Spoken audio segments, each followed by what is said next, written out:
제가 얼마 전에 카카오톡, 그러니까 핸드폰 문자로 메시지를 하나 받았습니다. 범기독교계에서 특정 후보를 지지한다는 성명 발표가 담긴 기사였습니다. 1200만 성도와 30만 목회자 그리고 25만 장로를 대표해서 한 특정 후보를 지지한다는 것이었습니다. 너무 황당했습니다. 전 그런 발표에 동의한 적이 없거든요. 그리고 저는 그 전에 이야기를 들어본 적이 없습니다. 도대체 무슨 자격으로 몇몇 목사들이 정말 몇 명이 1200만 성도를 언급하고 온 교회를 대표한다는 것인지 이해할 수가 없었습니다. 게다가 더 화가 나는 건 그 기사를 퍼서 나르는 언론 중에 천지일보라고 하는 신문이 있었습니다.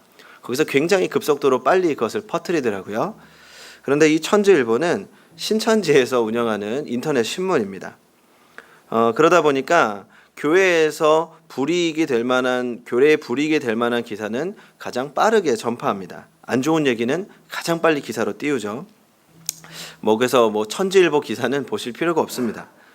아무튼 다행히 발표 직후에 기독교 단체들이 즉각 반발하고 또 사태를 무마시키려고 노력했지만 여전히 이런 뉴스들 때문에 많은 성도들이 혼란을 겪고 또 교회가 욕을 먹기도 합니다. 아무래도 요즘 대선이 며칠 앞으로 다가오면서 온 나라가 시끄럽습니다. 그래서 저에게도 종종 누구를 뽑을 거냐라고 물어보시는 분들이 있습니다. 그리고 나는 도대체 누구를 뽑아야 되는지 모르겠다. 목사님, 누구를 뽑아야 되는지 좀 가르쳐 주세요. 저도 같이 따라 뽑을래요. 라고 하십니다. 그러면 저는 대부분 노코멘트 합니다. 모릅니다. 그 나라의 대통령을 뽑는다는 건 하나님의 나라와 민주주의 그리고 개인의 양심에 따라 선택하는 것이지 단순하게 어떤 목사님이 뽑으라고 한다고 해서 뽑아서는 안 됩니다. 또 상대가 기독교인이라고 무조건 뽑아서도 안 됩니다. 왜냐하면 기독교인들 중에서 가짜 기독교인이 너무 많습니다. 또 기독교인이라고 말은 하지만 기독교적인 가치관과는 멀리 있는 사람들도 많습니다. 그래서 오히려 우리는 이 정치 문제에 있어서는 무엇이 진짜이고 무엇이 가짜인지 정말 신중하게 그리고 성경적이면서 하나님 나라의 관점으로 잘 살펴야 됩니다. 공의와 사랑의 관점에서 잘 살피고 개인의 선택과 역사를 주관하시는 하나님의 섭리에 맡겨야 하는 것입니다.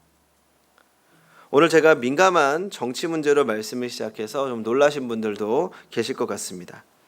그래서 제가 오늘 어떤 정치적인 문제를 논하기 위해서 이 이야기를 꺼낸 건 아닙니다. 이러한 여러 가지 많은 문제들 속에서 우리가 그리스도인으로서 고민해야 되는 것은 분명합니다. 저도 최근에 일어나는 우리나라에서 벌어지고 있는 여러 가지 많은 문제들을 보면서 많은 생각을 하고 있습니다. 솔직히 말씀드리자면 예전에는 제가 정치, 사회 여기에 막 큰 관심이 있지는 않았습니다.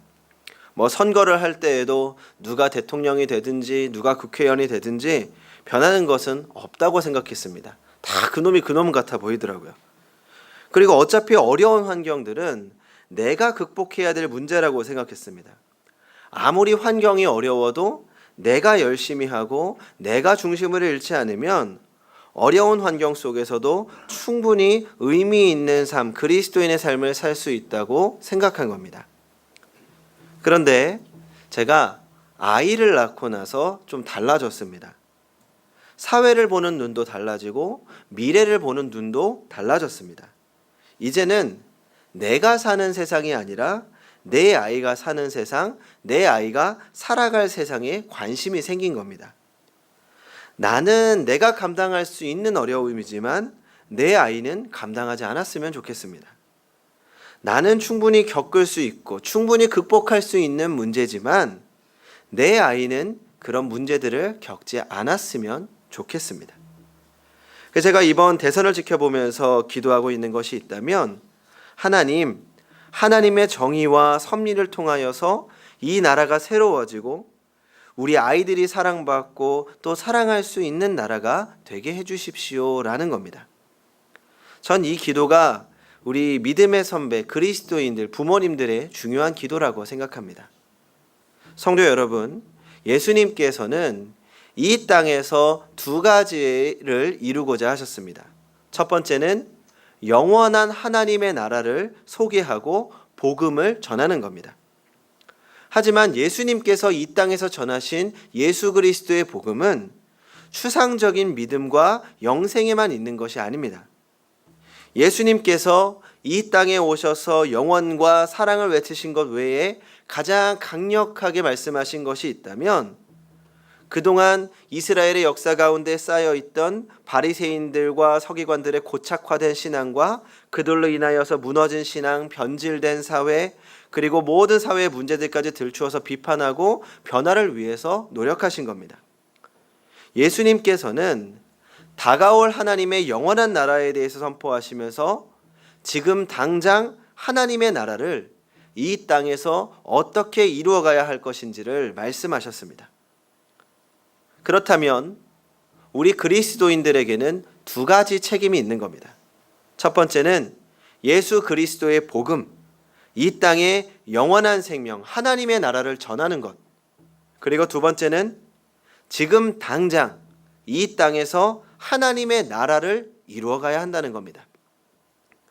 그래서 전 하나님께서 우리 그리스도인들, 특히 부모님들에게 주신 사명이 있다고 생각합니다. 그것은 하나님께서 우리에게 선물로 주신 믿음, 복음을 온전하게 우리 자녀들에게 전하고 하나님의 나라를 이루어가야 한다는 겁니다. 단지 나의 행복을 위한 것이 아니라 우리의 자녀들, 믿음의 후손들을 위해서 이 나라를 하나님의 나라로 만들어가야 합니다. 그렇다면 우리는 부모로서 또 믿음의 선배로서 어떻게 이 땅에서 하나님의 나라를 이루어가야 할까요? 우리가 우리 자녀들에게 진정으로 물려주어야 되는 것은 무엇입니까? 오늘의 본문은 모세의 설교라고 할 수 있습니다. 지금 모세는 가나안 땅에서 살아가야 할 새로운 세대를 위한 설교를 하고 있습니다. 그러니까 지금 살아있는 부모들에게 앞으로 태어날 자녀들에게 무엇을 전하고 무엇을 가르쳐야 하는지에 대한 내용이라고 할 수 있습니다. 부모님들에게 하는 설교인 거죠. 오늘 어린이 주일을 맞아서 오늘 본문을 통해 우리가 자녀들에게 전해주어야 할 것이 무엇인지 생각해 보려고 합니다. 우리 다 같이 오늘 말씀 17절부터 19절까지의 말씀을 같이 한번 읽어보겠습니다. 시작. 너희의 하나님 여호와께서 너희에게 명하신 명령과 증거와 규례를 삼가 지키며 여호와께서 보시기에 정직하고 선량한 일을 행하라. 그리하면 그 땅에 들어가서 여호와께서 모든 대적을 내 앞에서 쫓아내시겠다고 내 조상들에게 맹세하신 아름다운 땅을 차지하리니 여호와의 말씀과 같으니라. 아멘. 이 모세가 자녀들에게 전해주어야 할 가장 중요한 첫 번째를 말씀하고 있습니다. 간단하게 말하자면 하나님의 말씀대로 행하도록 가르쳐라. 특히 하나님 보시기에 정직하고 선량한 일을 행하도록 가르쳐라 라는 겁니다. 조금 더 분명하게 말씀드리자면 하나님 나라의 가치관을 가르치고 그 가치관대로 살아가도록, 그 가치관대로 행동하도록 가르쳐라 라는 겁니다. 전 이 부분이 오늘 이 땅에서 우리가 하나님의 나라를 이루어가는데 가장 중요한 첫 번째라고 생각합니다. 하나님의 나라는 하나님 나라의 가치관으로 살아가는 나라이기 때문입니다. 그리고 이 바른 가치관이야말로 우리 아이들에게 진짜 행복을 가져다 준다는 것을 기억해야 합니다. 저도 점점 이것을 깨달아갑니다. 저도 나름 우리나라에서 교육의 중심이라고 하는 가장 교육적으로 핫하다고 하는 강남, 그것도 이 청담동에서 자랐기 때문에 누구보다 이 학구열이 높은 곳에서 자랐다고 생각합니다. 그러다 보니까 이 교육에 대해서는 어릴 적부터 관심이 많았고 자라면서도 관심이 많았고 지금도 관심이 많습니다. 제가 어느 정도인가면 고등학교 때 자랄 때부터 제가 공부를 하면서 고등학생 때 공부를 하면서 내 자녀는 이렇게 가르쳐야겠다. 그렇게 생각하면서 이제 공부를 했습니다. 이 당시에 제가 이제 몇 번 말씀드렸잖아요. 학원을 안 다녔습니다. 학원 진도가 너무 느려가지고 제가 저를 따라오질 못해서 제가 학원을 안 다니고 이제 인터넷 강의를 들었습니다. 그러니까 인터넷 강의를 들으면서도 이제 내가 이 인터넷 강의를 어떻게 가르쳐야 되겠다. 저는 이제 동네 학원을 신뢰 안 합니다. 그래서 내가 뭐 초등학교 때부터 뭐 중학교 때부터 같이 가르치고 같이 공부하고 내가 직접 같이 해야겠다. 나도 같이 공부해야겠다. 그런 생각을 했습니다. 그러면서 주변에 똑똑하고 잘난 친구들 많이 보지 않았습니까? 그 강남에서 내 아이는 나보다 더 똑똑하고 훌륭하고 멋지게 자라게 해야겠다. 엘리트 지도자로 양성해야겠다. 아주 오랫동안 계획했습니다. 벌써부터 윤희의 인생이 피곤해 보이는 것 같지 않습니까? 아무것도 모르고 지금 저를 쳐다보고 있는데, 그런데 제가 목회를 하고 하나님의 나라를 경험하고 하나님의 나라를 알아가면서 점점 생각이 바뀌었습니다. 여전히 물론 제 아이가 잘 살았으면 좋겠습니다. 행복했으면 좋겠습니다. 하지만 무조건 똑똑한 아이, 좋은 대학에 가는 아이, 풍족하고 넉넉하게 사는 아이로 살아가는 것이 아니라 정말 이 아이가 행복하게 살았으면 좋겠습니다. 그리고 그 행복의 기준이 성적이나 물질에 있지 않다는 걸 깨닫게 되면서 아이에게 어떤 공부, 좋은 성적이 먼저가 아니라 바른 가치관과 예수님의 마음으로 자라게 하는 게 훨씬 중요하다는 생각을 하게 된 겁니다. 여기에 우리의 자녀들의 참된 행복과 하나님 나라의 핵심이 담겨져 있습니다. 그런 면에서 우리 아이들에게 가장 중요한 것은 바로 우리 자녀들의 성품에, 우리의 자녀들의 마음에 관심을 두는 겁니다. 그래서 지금 우리 교회도 그런 부분을 교육하기 위해서 굉장히 많은 노력을 하고 있습니다. 이제 해가 바뀌면 이제 교육부서 전도사님들이 다음 해에 어떤 교육을 할 것인지를 저에게 보고를 합니다. 사실 우리 교회 학교 환경이 넉넉하지 않습니다. 풍족하지 않습니다. 특히 어린이 부서가 굉장히 많이 어렵습니다. 많이 기도해 주셔야 되는데 작년에는 훨씬 심했습니다. 특히 이제 전도사님이 있었지만 정교사가 한 명도 없어서 고등학교 3학년 친구가 이제 보조교사를 하면서 겨우겨우 운영을 한 겁니다. 다행히 이제 좋은 프로그램을 도입해서 아이들에게 양육을 하고 있었죠. 이제 선생님들이 이제 고군분투하고 있는 걸 아니까 우리 교회에서 정말 이 정도 하는 것도 대단하다. 이 정도면 충분히 열심히 잘하고 있다. 그렇게 생각을 했습니다. 그런데 이제 해가 바뀌면서 전도사님이 새로운 교육 계획을 보고한 겁니다. 이 기존에 있던 그 교육의 퀄리티를 유지하면서 이 성품학교라고 하는 프로그램을 해보고 싶다고 하는 겁니다.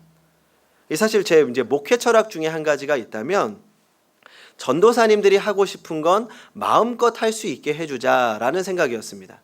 저도 그렇게 배웠고 그렇게 하면서 이제 목회에 대한 꿈을 키운 겁니다. 마음껏 해봐야 도전도 하고 실패도 하면서 이제 성장하니까. 그래서 이제 사실 처음에 이제 전도사님이 목사님 성품학교라는 걸 하고 싶어요 라고 이야기했을 때 제가 별 관심이 없었습니다. 전도사님이 하고 싶어 한다고 하니까 뭐 교회 돈도 없으니까 본인이 사비로 하겠다. 그러니까 마음대로 하세요. 열심히 해보세요. 그렇게 이야기를 했습니다. 그런데 이 시간이 지날수록 그 아이들을 교육하는 내용을 살펴보면서 이게 정말 우리 아이들에게 꼭 필요한 교육이구나 라는 걸 알게 됐습니다. 어린이들 뿐만 아니라 청소년들, 청년들, 그리고 우리 어른들에게 꼭 필요한 게 바로 이 성품에 대한 교육입니다. 왜냐하면 우리의 아이들이 정말 예수님의 성품을 배우고 예수님의 성품을 닮아간다면 그때는 더 이상 세상의 문제가 우리의 아이들을 괴롭힐 수 없기 때문입니다.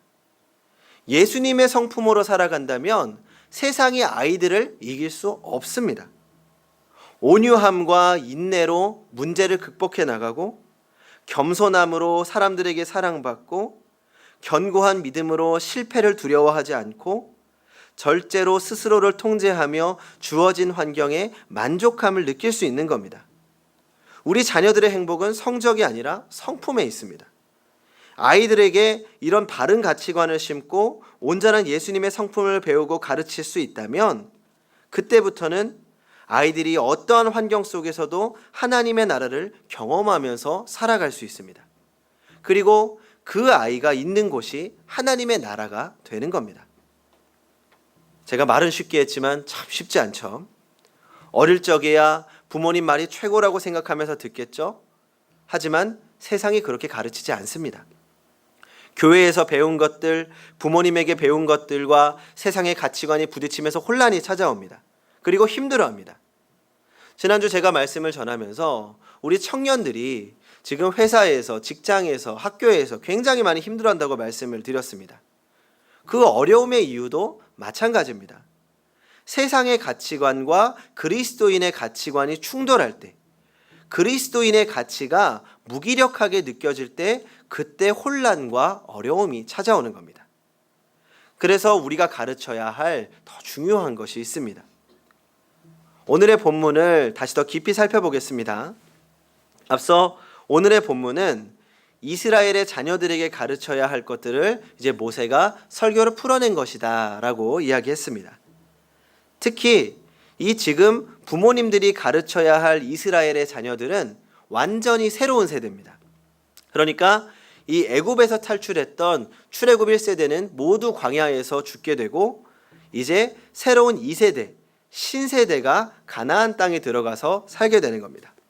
이 문제는 이 신세대가 애굽에서 종살이를 경험하지 못했다는 겁니다.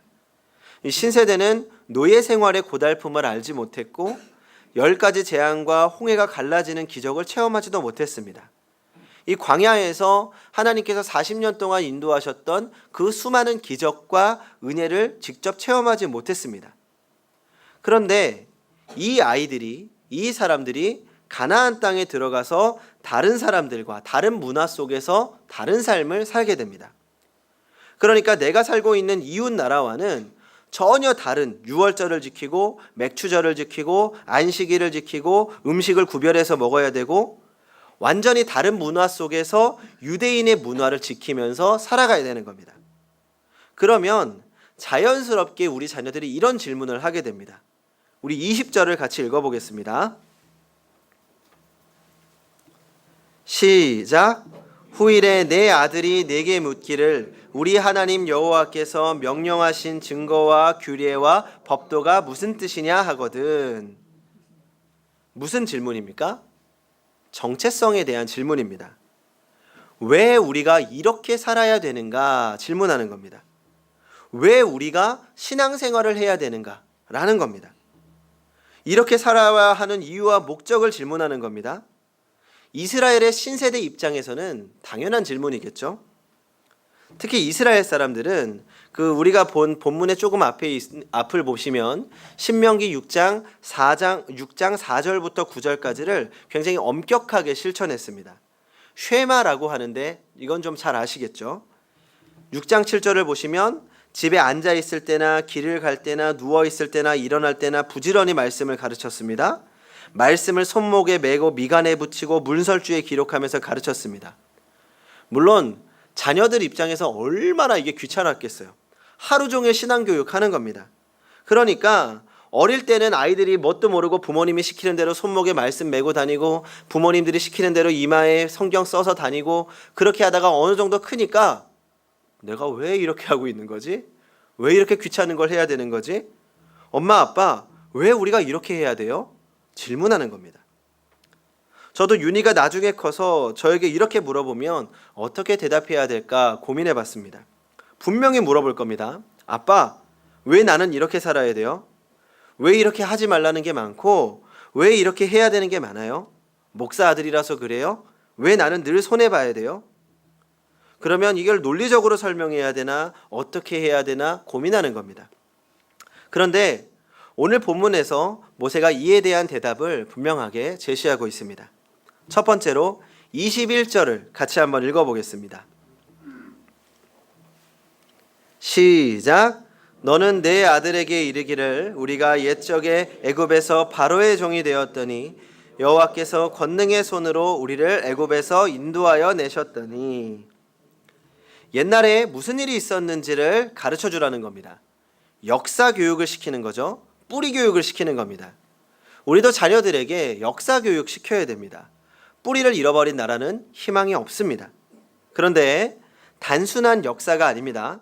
두 번째로 22절과 23절을 같이 한번 읽어보겠습니다. 시작. 곧 여호와께서 우리의 목전에서 크고 두려운 이적과 기사를 애굽과 바로와 그의 온 집에 베푸시고 우리 조상들에게 맹세하신 땅을 우리에게 주어 들어가게 하시려고 우리를 거기서 인도하여 내시려고. 아멘. 하나님이 어떤 일을 하셨는지를 가르쳐 주는 겁니다. 하나님께서 어떤 은혜로 어떻게 여기까지 인도하셨는지 구체적으로 하나님의 역사를 가르쳐야 됩니다. 그리고 한 가지 더 있습니다. 세 번째 24절을 같이 읽어보겠습니다. 시작. 여호와께서 우리에게 이 모든 규례를 지키라 명령하셨으니 이는 우리가 우리 하나님 여호와를 경외하며 항상 복을 누리게 하기 위함이며 또 여호와께서 우리를 오늘과 같이 살게 하려 하심이라. 아멘. 우리가 하나님의 명령을 지키면, 우리가 하나님을 경외하면 하나님께서 복을 주시겠다고 말씀하십니다. 그러니까 오늘과 미래에 대한 하나님의 약속을 가르치라는 겁니다. 하나님께서 앞으로 책임지신다는 것을 가르쳐야 된다는 겁니다. 그러면 21절부터 24절까지를 요약하면 무슨 말입니까? 과거에도 우리를 인도하셨고 지금도 인도하시는 하나님께서 앞으로도 우리를 인도하실 것이다. 한마디로 하나님께서 이 세상의 주인이시라는 겁니다. 우리 인생의 주인은 하나님이시라는 겁니다. 하나님께서 하나님의 백성은 책임지신다는 것을 가르쳐야 됩니다. 성도 여러분, 우리는 우리의 자녀들에게 하나님이 어떤 분이신지를 분명히 가르쳐야 됩니다. 우리의 눈에는 이 세상이 힘과 돈과 권력의 논리로 이루어지는 것 같지만 이 세상은 하나님의 나라다. 하나님께서 다스리시고 통치하시는 하나님의 나라다. 우리가 이렇게 살고 있는 것도 지금까지 하나님께서 인도해 주셨기 때문이다. 우리가 앞으로도 하나님의 법과 하나님의 질서를 따라서 살면 하나님께서 지금까지 인도하셨던 것처럼 앞으로도 인도하실 것이다. 세상의 주인과 우리 인생의 주인은 바로 하나님이시다. 특히 부모님은 확신을 가지고 나 자신에게 가정에 역사한 하나님의 은혜를 전해야 됩니다. 지금 어린이 부서에서 어린이들을 위한 성품학교 중에 중요한 시간이 있습니다. 이 한 달에 한 번씩 부모님들이 직접 부모님이 만난 예수님의 이야기를 부모님의 이야기로 전하는 겁니다. 전 이 시간이 굉장히 중요한 시간이라고 생각합니다. 믿음의 부모가 자녀들에게 그 믿음을 전수하는 일입니다. 그런데 단지 그 한 달에 한 번의 시간이 아니라 모든 부모님들이 우리의 삶 속에서 우리 가정에 역사하시는 하나님, 오늘 역사하시는 하나님을 우리의 자녀들에게 끊임없이 알려주어야 한다는 겁니다. 그래서 그 가르침을 위해 우리가 해야 할 중요한 것이 있습니다. 우리 부모님과 믿음의 선배들이 먼저 하나님 나라의 가치관으로 무장해야 됩니다. 그리고 우리 부모가, 우리 믿음의 선배가 먼저 주님의 성품을 닮아가야 합니다. 우리 믿음의 선배들이 이 치열한 세상과 문제 속에서 그리스도인으로서 어떻게 가치관을 지키며 그 가치관을 가지고 어떻게 승리하며 살아가야 하는지 직접 보여주어야 됩니다. 나는 중요하게 생각하지 않으면서, 나는 하나도 실천하지 않으면서 자녀들에게만 입으로 가르치는 것은 아무 소용이 없습니다. 우리 그 부모가 먼저 본을 보여야 됩니다. 자녀들은 다 알고 있습니다. 부모님들이 말로만 하나님을 의지하는지 아니면 그렇지 않은지. 자녀들뿐만 아니라 세상에 믿지 않는 사람들도 마찬가지입니다. 성도님들도 아시지 않아요? 목사님들이 말로만 그러는지 아닌지. 우리 그리스도인들이 정말 하나님을 주인으로 인정하고 하나님의 가치관으로 살아갈 때 그때 우리의 말과 행동에도 영향력이 있는 것입니다. 그리고 우리가 부모로서 가져야 할 책임은 단순하게 자녀들에게 가르치는 것에서 끝나서는 안 됩니다. 지금 젊은이들은 대한민국을 가리켜서 헬조선이라고 부릅니다. 지옥이죠. 그냥 살기 어렵기 때문이 아닙니다. 희망이 없기 때문입니다. 지난 국정농단 사태라든지 여러 가지 우리나라에 벌어진 많은 일들을 통해서 사람들이 분노했습니다. 특히 정직하고 성실하게 살아온 사람들이 느끼는 박탈감이 너무 컸습니다. 나는 누구에게도 부끄럽지 않게 열심히 살았다. 정직하게 살았다. 하지만 내가 정직하게 살았지만 돌아오는 것은 아무것도 없다. 부정직하게 자신의 양심을 속이고 사람들을 속이면서 이득을 취하는 사람들을 볼 때 우리는 분노하게 됩니다. 거기서 끝나는 것이 아니라 정직이 아무런 가치 없다고 느껴지는 겁니다. 사회가 변하지 않는다면 우리가 배우고 전한 하나님 나라의 가치가 점점 힘을 잃어갑니다. 그래서 우리는 우리 자녀들에게 하나님 나라의 가치관이 빛을 발하는 나라를 만들어 주어야 합니다. 실제로 우리 자녀들이 사랑할 수 있는 나라, 사랑받는 나라를 만들기 위해서 노력해야 합니다. 우리 자녀들이 하나님 나라의 가치관으로 살 수 있도록 이 나라를 하나님의 나라로 만들어 가야 하는 것입니다. 성도 여러분, 전 우리 자녀들이 정말 행복하게 살았으면 좋겠습니다. 행복한 나라에서 행복하게 살기를 바랍니다. 제가 경험한 하나님의 은혜를 우리의 자녀들이 경험할 수 있기를 바랍니다. 이것이 모든 믿는 사람들의, 모든 믿는 부모들의 마음이 아닙니까?